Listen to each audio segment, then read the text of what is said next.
Hello students, कैसे हैं आप सब। आई होप आप सब अच्छे होंगे।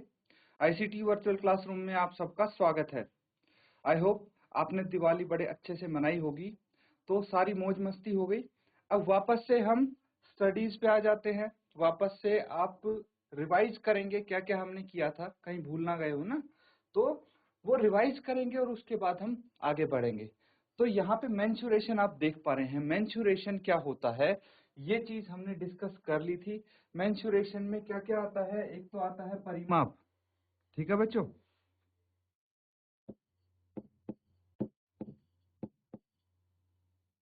परिमाप यानी पेरीमीटर,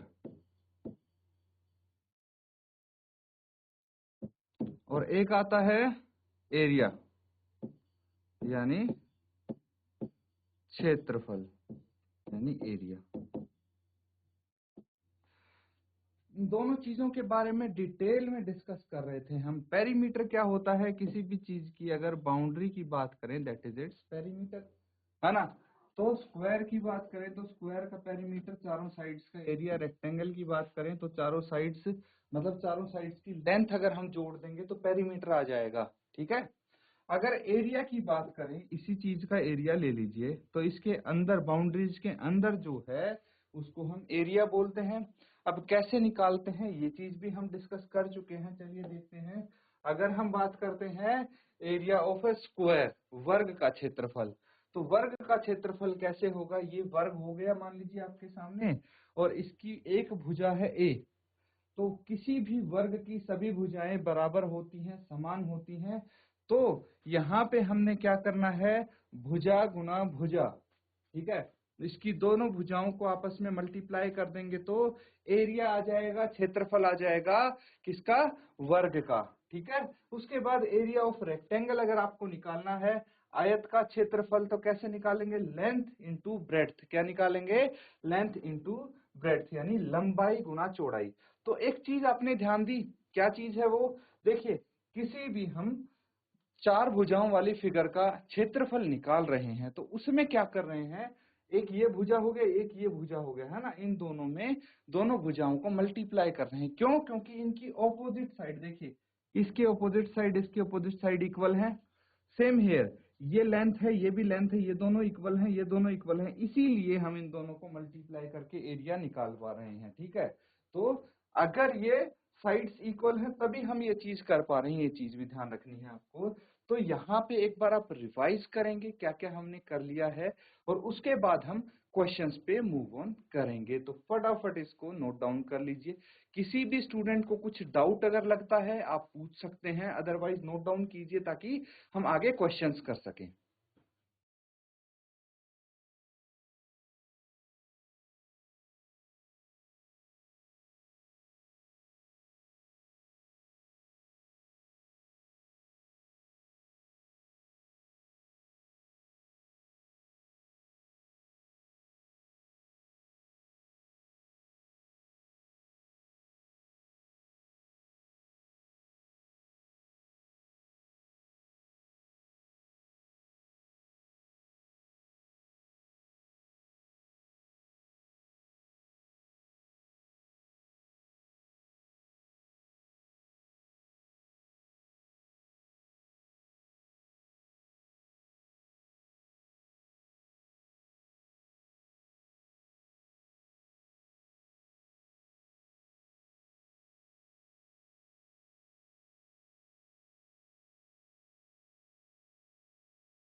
तो बच्चों सब ने कर लिया है ना नोट डाउन, किसी को कोई डाउट नहीं है तो ये क्वेश्चन देखिए एक बार।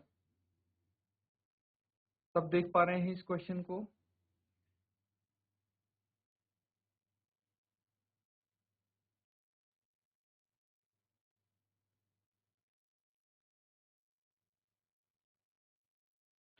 क्या बोला गया है इस क्वेश्चन में, find the areas of the following figure by counting squares. तो यहाँ पे आप वर्ग देख पा रहे हैं, थोड़ा और बड़ा कर दूं इसको, अब अच्छे से विजिबल होगा सब, है ना। तो यहाँ पे देखिए ये डॉट डॉट डॉट डॉट, है ना, ये आप देख पा रहे होंगे। थोड़ा और अच्छे से मैं एक्सप्लेन करने की कोशिश करता हूँ। ये देख रहे हैं, ये डॉट डॉट से मिलके ये स्क्वायर बने हैं, है ना। बहुत सारे स्क्वायर्स आपको देखने को मिलेंगे, ये सारे स्क्वायर्स हैं। स्क्वायर पता है ना, वर्ग, है ना, वर्ग, ठीक है। तो अगर मैं एक स्क्वायर का एक इसका एरिया देखूं तो ये क्या हो जाएगा, 1 स्क्वायर यूनिट, या फिर 1 यूनिट स्क्वायर, है ना। समझ गए। देखिए इसकी भी लंबाई 1 मानते हैं, इसकी भी लंबाई 1 मानते हैं, और यूनिट हमें नहीं पता तो कोई भी यूनिट मान लेते हैं। तो क्या हो गया, 1 × 1 क्या होता है, 1 होता है, तो 1 का वर्ग हो जाएगा, है ना। इस तरह से हम करेंगे। तो सबसे पहले आपके सामने ये स्क्वायर है, इसका एरिया निकालने की कोशिश करेंगे आप।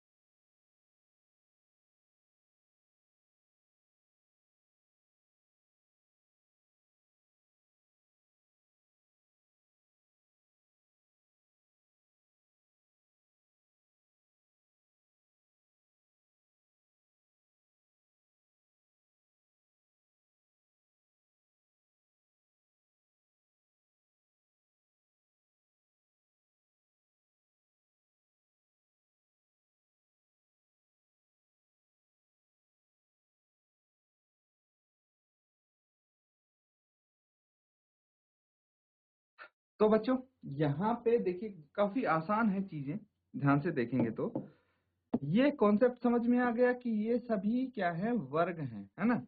इन्हीं की हेल्प से हम एरिया निकालेंगे पार्ट ए में, जो स्क्वायर आपको दिया गया है। अब देखिए दो चीजें हैं, एक तो है डॉट डॉट डॉट, है ना, डॉट डॉट डॉट से स्क्वायर्स आपको दिए हैं छोटे छोटे। उसके बाद ग्रीन कलर से कुछ फिगर्स, कुछ आकृतियां आपके सामने बना दी गई हैं, देख पा रहे होंगे आप। तो इन आकृतियों का क्षेत्रफल निकालना है। Find the area of the following figure by counting squares. जो ये छोटे छोटे वर्ग दिए गए हैं इनको काउंट करना है, गिनना है, और उससे क्षेत्रफल निकालना है। बहुत आसान चीज पूछी गई है बच्चों आपसे, ध्यान से अगर देखेंगे तो सबसे पहले मुझे बताइए इसमें कितने स्क्वायर हैं, 1 2 3 4 5 6 7 8 9। कितने स्क्वायर हैं, 9। पूरे पूरे स्क्वायर हैं ये, है ना। ये देखिए पहला स्क्वायर है, पूरा आ रहा है ना इस फिगर के अंदर, ऐसे 9 के 9 स्क्वायर पूरे पूरे इसके अंदर आ रहे हैं। तो आप बोलेंगे नंबर ऑफ स्क्वायर्स, है ना।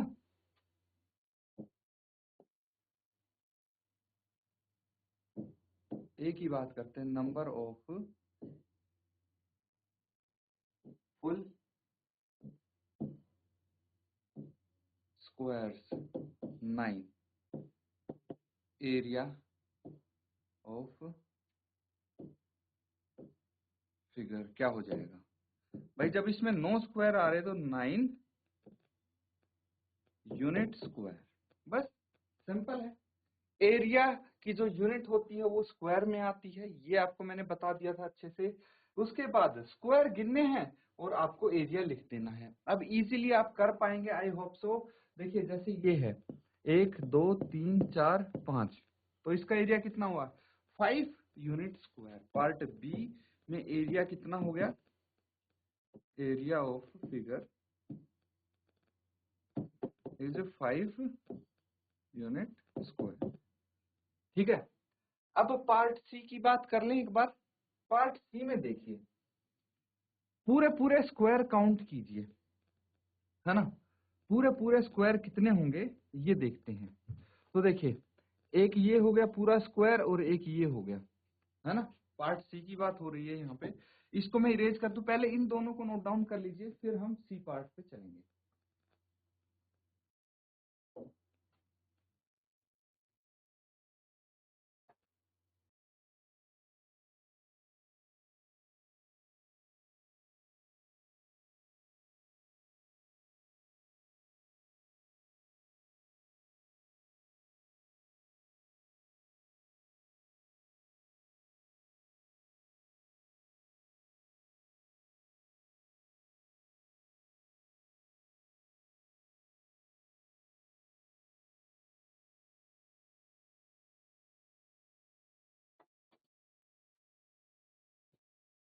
तो बच्चों यहां तक आपने कर लिया ना।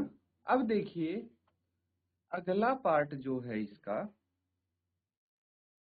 पार्ट सी, उसमें हमने क्या काउंट किया, नंबर ऑफ फुल स्क्वायर, है ना। पार्ट सी देखिए, बताइए कितने हैं, नंबर ऑफ फुल स्क्वायर 2 हैं, लिख लिया 2। उसके बाद हम काउंट करेंगे नंबर ऑफ हाफ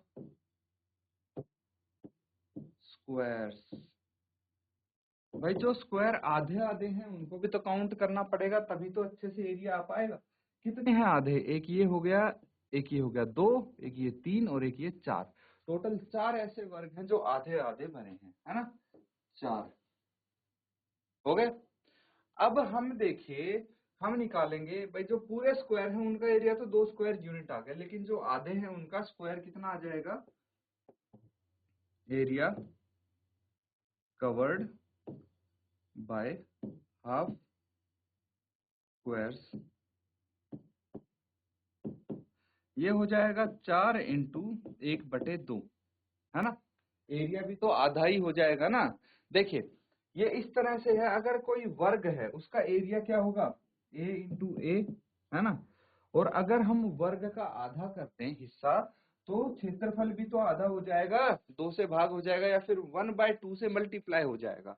यही चीज हम यहाँ पे कर रहे हैं कि भाई इन चारों स्क्वायर का जो एरिया है उसको 1/2 से हमने मल्टीप्लाई कर दिया, तो कितना आ जाएगा, 2 यूनिट स्क्वायर, है ना।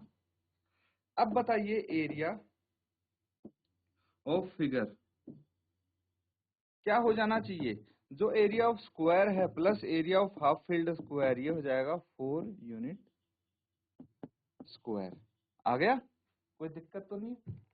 तो बस इसी तरह से हम इसको करते जाएंगे। अब बच्चों ध्यान से देखेंगे, देखिए सारे पार्ट्स हमें करने की जरूरत नहीं है क्योंकि आपको होमवर्क के लिए दिए जाएंगे बाकी पार्ट। ये है बिल्कुल ऐसा ही है, ये पार्ट हो गया, ये पार्ट, ये सब ऐसे ही हैं, डिट्टो सेम है। ये हो गया, ये हो गया, कोई फर्क नहीं है, कोई दिक्कत नहीं है। थोड़ा सा आपको प्रॉब्लम आ सकती है पार्ट एल में, लेकिन वो भी नहीं आएगी। ठीक है, क्यों नहीं आएगी मैं बता देता हूँ। देखिए या तो आप क्या कर लेंगे, जैसे ये है, ये आपके हिसाब से क्या है, आधा आधा स्क्वायर है ना। तो या तो आप क्या करेंगे, जितने भी चाहे वो थोड़ा सा भी एरिया फिल करते हो उनको आप हाफ हाफ स्क्वायर ले लेंगे, है ना। लेकिन अगर कोई स्क्वायर आधे से ज्यादा एरिया फिल करता हो, जैसे ये है, इसको अप्रोक्स 1 स्क्वायर ले लेंगे। और जो स्क्वायर आधे से कम भरा हो, जैसे ये है, इसको इसका एरिया हम 0 मान लेंगे। ठीक है, तो अगर मोर देन हाफ हो, मोर देन हाफ, तो इसको हम क्या मान लेंगे, इसका एरिया 1 मान लेंगे, 1 यूनिट स्क्वायर। लेकिन अगर लेस देन हाफ हो, लेस देन हाफ हो तो 0 मान लेंगे, है ना। और हाफ का कॉन्सेप्ट हमने बता ही दिया है, बस यही चीज आपको समझनी थी। इसको आप होमवर्क में कर लेंगे, नोट डाउन कर लीजिए बच्चों।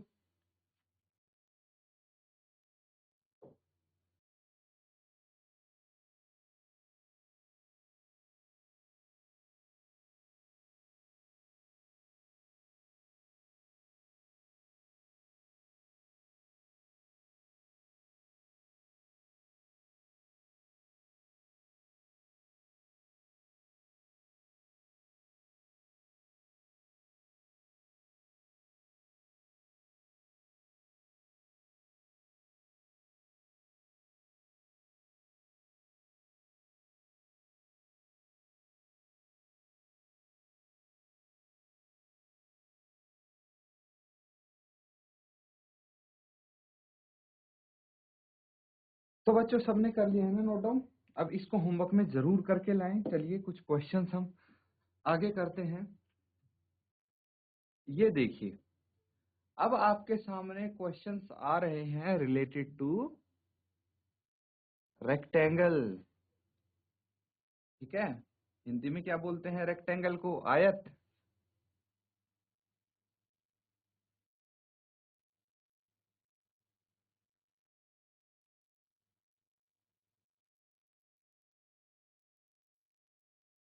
ठीक है, सबको विजिबल है ना?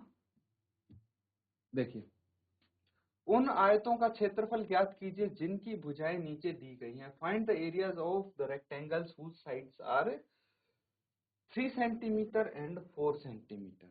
ठीक है, तो यहाँ पे एक रेक्टेंगल है जिसकी ये साइड्स हैं, एरिया निकालना है।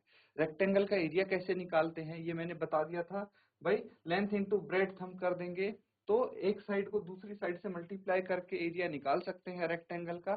फटाफट नोट डाउन करके एरिया बताइए क्या होगा इनका।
तो बच्चों यहाँ पे एरिया निकालना हुआ काफी आसान। कैसे? देखिए, एरिया ऑफ अ रेक्टेंगल क्या होता है? लेंथ इंटू ब्रेड्थ,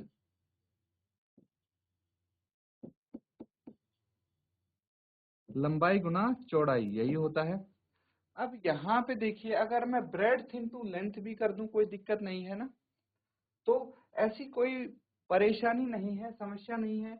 अगर हम ब्रेड्थ इंटू लेंथ भी करते हैं, फॉर एग्जाम्पल 2 इंटू 3 हो या फिर 3 इंटू 2 हो, क्या होता है?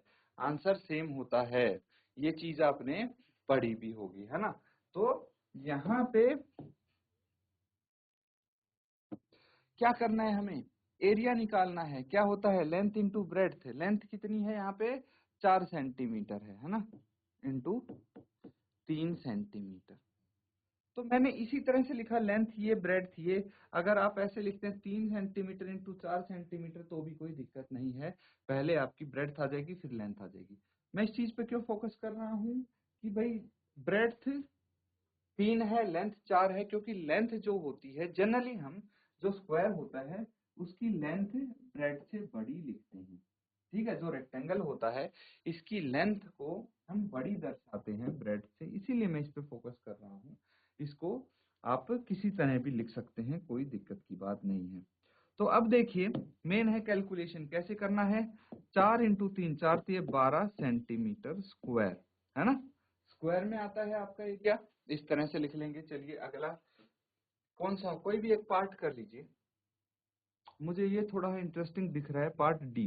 तो चलिए यहाँ पे डी पार्ट करेंगे, फटाफट इसको नोट डाउन करके डी पार्ट का आंसर बताइए मुझे क्या होगा।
तो बच्चों यहाँ पे पार्ट डी करने के लिए मैंने क्यों बोला, देखिए इसमें जो लेंथ है 2 मीटर है मान लिया, जो ब्रेड्थ है 70 सेंटीमीटर है। तो बहुत बारी स्टूडेंट्स ये मिस्टेक कर देते हैं जो कि कभी नहीं करनी चाहिए, कि एरिया अगर निकालते हैं आप, एरिया ऑफ रेक्टेंगल क्या है, लेंथ इंटू ब्रेड्थ। तो कई बार बच्चे 2 इंटू 70 कर देते हैं, जो कि आंसर गलत हो जाता है। क्यों? क्योंकि यहाँ पे ये मीटर में है 2 और 70 है सेंटीमीटर में। तो दो अलग अलग जब यूनिट्स आपको दी हों, एक सेंटीमीटर में है एक मीटर में है, तब उनको पहले सेम यूनिट में बदलना चाहिए, तब आंसर आएगा आपका सही, अदरवाइज प्रॉब्लम हो सकती है। तो इसीलिए हम क्या करेंगे, या तो मीटर को सेंटीमीटर में बदल लीजिए या सेंटीमीटर को मीटर में बदल लीजिए, है ना। दोनों को सेम कर लीजिए, या तो ये दोनों मीटर में दिखनी चाहिए या फिर दोनों सेंटीमीटर में दिखनी चाहिए। तो जैसे 70 सेंटीमीटर है, इसको मीटर में करें convert, 1 centimetre is equal to 1/100 metre होता है ना। 70 सेंटीमीटर कितना होगा, 70/100 मीटर, यानी 0.7 मीटर, यही आना चाहिए। तो मैं इसको लिख सकता हूँ 0.7 मीटर, कोई दिक्कत? अब यहाँ पे क्या आ जाएगा, इसका एरिया 2 इंटू 2 मीटर है इंटू 0.7 मीटर है, दोनों को मल्टीप्लाई करेंगे तो 1.4 मीटर स्क्वायर आ जाएगा। That is your answer. Note down कर लीजिए इसको।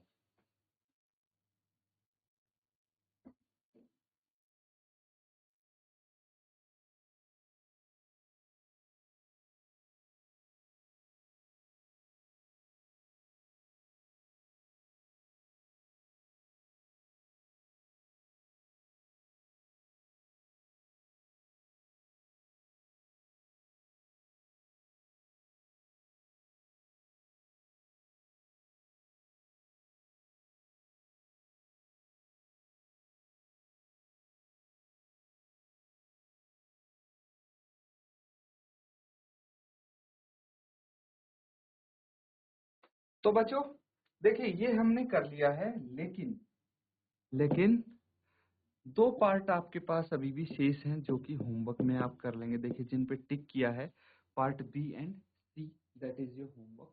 नोट डाउन करके इनको होमवर्क में कंप्लीट करेंगे। प्लस ये क्वेश्चन है, इसको भी आप होमवर्क में करने वाले हैं, तो इसको भी नोट डाउन कर लीजिए।